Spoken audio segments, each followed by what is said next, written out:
Hello ಎಲ್ರಿಗೂ ನಮಸ್ಕಾರ. ಇವತ್ತಿನ ಈ ವಿಡಿಯೋದಲ್ಲಿ ನಾನು ಶ್ರೀ ಹೊನ್ನಮಹಾಸತಿ ಅಮ್ಮನವರ ದೇವಸ್ಥಾನದ 2ನೇ ದಿನದ ಕಾರ್ಯಕ್ರಮದ ಬಗ್ಗೆ ಸಂಪೂರ್ಣ ಮಾಹಿತಿಯನ್ನು ನೀಡ್ತಾ ಇದ್ದೇನೆ. ಈ ಸಿರಿ ಸಿಂಗಾರಗೊಂಡಂತಹ ರೋಡ್ ಆಗಿರಬಹುದು, ಡಕ್ಕೆ ಕುಣಿತದವರು ಅಥವಾ ಡೋಲು ಕುಣಿತದವರಾಗಿರಬಹುದು, ಹಾಗೆಯೇ ಕಳಸವನ್ನು ಹೊತ್ತಂತಹ ಊರಿನ ಪ್ರತಿಯೊಂದು ಮಹಿಳೆಯರಾಗಿರಬಹುದು, ಹಾಗೆ ಪುರುಷರಾಗಿರಬಹುದು, ಯಾರ ಬರುವಿಕೆಗೋಸ್ಕರ ಕಾಯ್ತಾ ಇದ್ದಾರೆ ಅಂತ ಹೇಳಿ ಯೋಚನೆ ಮಾಡ್ತಾ ಇದ್ದೀರಾ? ಶ್ರೀ ಕ್ಷೇತ್ರ ದಿಗಂಬರ ಜೈನ ಮಠ ಮೂಡುಬಿದಿರೆಯ ಗುರುಗಳು ಹಾಗೆ ಶ್ರೀ ಸಿದ್ಧಗಂಗಾ ಮಠದ ಗುರುಗಳಿಗೋಸ್ಕರ ಇಲ್ಲಿನ ಪ್ರತಿಯೊಂದು ಮನೆಯ ಸದಸ್ಯರು ಕೂಡ ಕಾಯ್ತಾ ಇದ್ರು.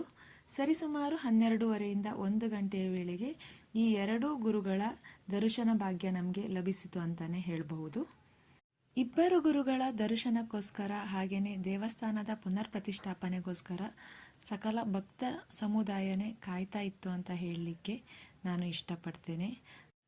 ಗೌರವದಿಂದ ಹಾಗೆಯೇ ಭಕ್ತಿಯಿಂದ ಗುರುಗಳನ್ನು ದೇವಸ್ಥಾನಕ್ಕೆ ಬರಮಾಡಿಕೊಳ್ಳಲಾಯಿತು.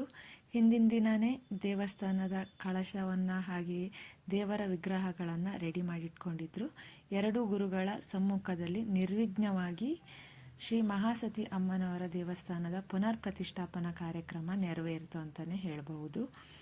ಇನ್ನು ಯಾವುದೆಲ್ಲ ದೇವರುಗಳ ಹಾಗೆ ದೈವದ ಪುನರ್ ಪ್ರತಿಷ್ಠಾಪನಾ ಕಾರ್ಯ ನೆರವೇರಿತು ಅಂತ ನೋಡೋದಾದರೆ, ಹೊನ್ನಮಹಾಸತಿ ಅಮ್ಮನವರು, ನಾಗಮಹಾಸತಿ, ಕೆಂಡ ಮಹಾಸತಿ, ವಿಠ್ಠಲ ಹೆಗ್ಗಡೆ, ಹುಲಿಗಿತ್ತಿ, ಹೈಗುಳಿ, ಪಂಜುರ್ಲೆ, ವೀರ, ಜಟಕ ದೇವರ ಪುನರ್ ಪ್ರತಿಷ್ಠಾಪನಾ ಕಾರ್ಯವನ್ನು ನೆರವೇರಿಸಲಾಯಿತು. ಪುನರ್ ಪ್ರತಿಷ್ಠಾಪನಾ ಕಾರ್ಯಕ್ರಮ ನಡೆದ ಬಳಿಕ ಪುನರ್ ಪ್ರತಿಷ್ಠಾಪನೆಗೊಂಡಂತಹ ದೇವರುಗಳನ್ನು ನೀವು ಈ ವಿಡಿಯೋದಲ್ಲಿ ನೋಡಬಹುದು.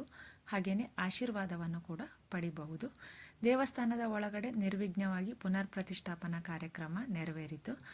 ನಂತರ ದೇವಸ್ಥಾನದ ಮೇಲ್ಭಾಗದಲ್ಲಿ ಕಳಶವನ್ನು ಕೂಡ ಸ್ಥಾಪಿಸಲಾಯಿತು.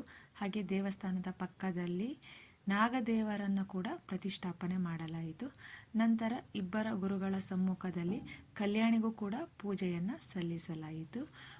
ಪೂಜೆ ನಿರ್ವಿಘ್ನವಾಗಿ ನಡೆದ ಬಳಿಕ ದೇವಸ್ಥಾನದ ಪಕ್ಕದಲ್ಲಿಯೇ ಬಂದಿರುವಂತಹ ಗುರುಗಳಿಗೆ ಸಭಾ ಕಾರ್ಯಕ್ರಮವನ್ನು ಕೂಡ ಆಯೋಜಿಸಲಾಗಿತ್ತು. ಸಭಾ ಕಾರ್ಯಕ್ರಮದಲ್ಲಿ ಗುರುಗಳಿಗೆ ಸ್ವಾಗತವನ್ನು ಕೂಡ ಕೋರಲಾಯಿತು. ಹಾಗೆಯೇ ಗುರುಗಳ ಆಶೀರ್ವಚನವನ್ನು ಕೂಡ ಭಕ್ತ ಸಮುದಾಯಕ್ಕೆ ಗುರುಗಳು ನೀಡಿದರು. ಸಭಾ ಕಾರ್ಯಕ್ರಮ ಮುಗಿದ ಬಳಿಕ ತುಂಬ ಪ್ರೀತಿಯಿಂದ ಹಾಗೆ ಗೌರವದಿಂದ ಭಕ್ತಿಯಿಂದ ಗುರುಗಳಿಗೆ ಸನ್ಮಾನವನ್ನು ಮಾಡಿ ಬೀಳ್ಕೊಡಲಾಯಿತು. ನಂತರ ಊಟದ ಸಮಯ ಕೂಡ ಆಗಿತ್ತು. ಭಕ್ತರೆಲ್ಲ ಕೂಡ ಮಹಾ ಅನ್ನ ಸಂತರ್ಪಣೆಯ ಪ್ರಸಾದವನ್ನು ಕೂಡ ಸ್ವೀಕರಿಸಿದರು. ಈ ಕಾರ್ಯಕ್ರಮಕ್ಕೆ ಶ್ರೀ ಧರ್ಮಸ್ಥಳ ವೀರೇಂದ್ರ ಹೆಗ್ಗಡೆಯವರನ್ನು ಕೂಡ ಆಮಂತ್ರಿಸಲಾಗಿತ್ತು. ಅವರು ಕಾರಣಾಂತರಗಳಿಂದ ಬರೋದಕ್ಕೆ ಆಗೋದಿಲ್ಲ ಅಂತ ಕೂಡ ಹೇಳಿದರು. ಆದರೆ ಸರಿಸುಮಾರು 5ರಿಂದ 5:15 ಹಾಗೆ ನಾನು ಬರೋದಾಗಿ ಅವರು ಕೂಡ ಕಾಲ್ ಮಾಡಿ ತಿಳಿಸಿದರು. ಇದು ನಮ್ಮ ಪುಣ್ಯ ಅಂತಲೇ ಹೇಳ್ಬೋದು.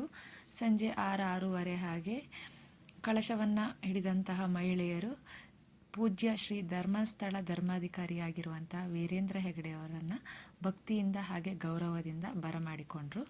ಅವರು ಬಂದ ತಕ್ಷಣ ದೇವಸ್ಥಾನದಲ್ಲಿ ಸಂಜೆಯ ವೇಳೆ ಪೂಜೆ ಕಾರ್ಯಕ್ರಮಗಳು ಕೂಡ ನಿರ್ವಿಘ್ನವಾಗಿ ನೆರವೇರಿತು ಅಂತಲೇ ಹೇಳಬಹುದು. ಮಹಾಸತಿ ಅಮ್ಮನವರ ದರ್ಶನದ ಜೊತೆಗೆ ಪೂಜ್ಯ ಕಾವಂದರ ದರ್ಶನಕ್ಕೆ ಭಕ್ತ ಸಮುದಾಯನೇ ನೆರೆದಿತ್ತು ಅಂತಲೇ ಹೇಳಬಹುದು.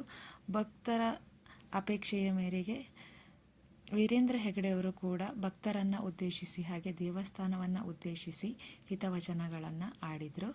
ಹಾಗೆಯೇ ದೇವಸ್ಥಾನವನ್ನು ಪೂಜೆ ಮಾಡುವಂತಹ ಪುರೋಹಿತರಿಂದ ಪೂಜ್ಯ ಕಾವಂದರಿಗೆ ಸನ್ಮಾನವನ್ನು ಮಾಡಿ ತುಂಬ ಪ್ರೀತಿಯಿಂದ ಹಾಗೆ ಗೌರವದಿಂದ ಭಕ್ತಿಯಿಂದ ಬೀಳ್ಕೊಡಲಾಯಿತು. ಇದು 2ನೇ ದಿನದ ಕಾರ್ಯಕ್ರಮದ ವಿಡಿಯೋ ಆಗಿದೆ. ನಿಮಗೆ ಇಷ್ಟ ಆದರೆ ಶೇರ್ ಮಾಡಿ ಹಾಗೆ ಲೈಕ್ ಮಾಡಿ. Thank you.